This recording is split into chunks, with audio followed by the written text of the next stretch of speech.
So a situation presented itself with a client of mine about a week ago, and it serves as a perfect opportunity, a prime example that I wanted to share with you all in regards to the importance, the necessary, the vitalness, if that's a word, to your journey, your approach to healing and rehabbing any injury or trauma to the body. And that is, in order to heal, you must feel. If you cannot feel, you will not heal. Now, when I first heard this statement, I didn't think much of it, but it's single-handedly the most important step that you have to respect, to own, to embody whenever you're dealing with an injury or trauma. You have to feel in order to heal. So we covered this in videos past, but I wanted to use this as a perfect opportunity to explain why, and relate to as to why this is so important and so necessary.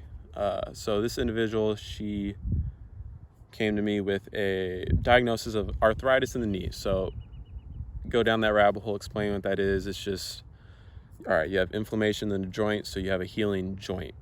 Okay, fantastic, that's wonderful. And then you explain all the reasons why and so forth.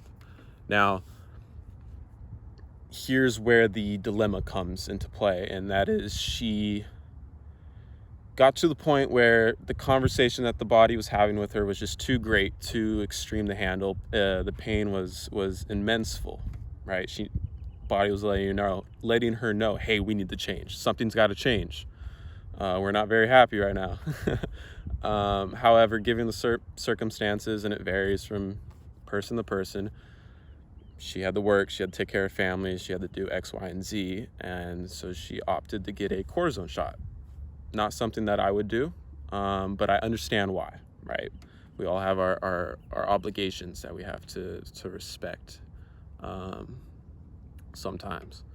So why is this so important? Why is this such a tricky situation, something you kind of want to avoid if you're ever falling into this dilemma? So the building was on fire, the building being her body. It was on fire, and the fire alarms were going off.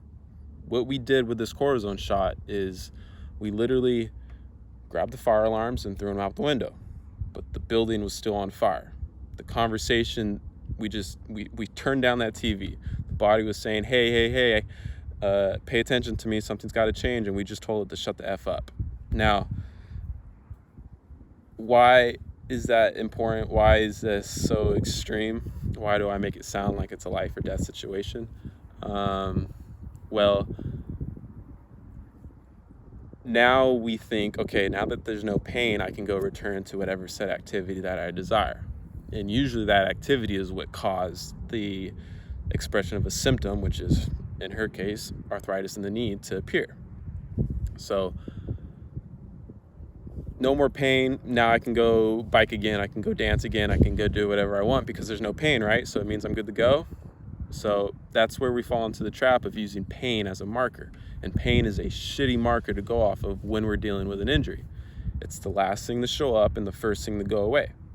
So yeah, you don't have any pain because you took this cortisone shot, but red flags are still everywhere. And one of those red flags when we did her evaluation, was you have to be able to show me that you can own holding a given position with your own body weight for an allotted time. And one of those positions was standing on one leg for 5 minutes. Every single human should be able to own this position. Whether you're a kid, a teenager, an athlete, an elderly person, someone with a broken arm, whatever the circumstances may be, if you're a human, you better be able to stand on one leg for 5 minutes. Now, this isn't to shame anybody who can't. It's just a warning, a heads up that, hey, something you gotta start working and start improving upon this. And she wasn't able to do it. Fine. The test is the solution. The solution's the test. So now we just get really good at standing on one leg.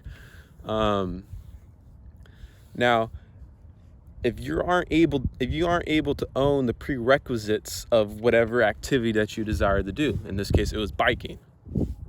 If you can't own the stuff that allows you to bike, and one of those things being was standing on one leg. If you can't stand on one leg, you better not be biking. I don't care if you don't feel pain. You can't do something that's a prerequisite. You shouldn't be doing that activity, or you're going to experience problems in the long run. You can't trick out nature, and this is what I'm getting to. You can't mute the conversation. You can't load up on passive treatments. You have to feel in order to heal, so you know how you're operating. Otherwise, you're playing Russian roulette and you're operating in the dark.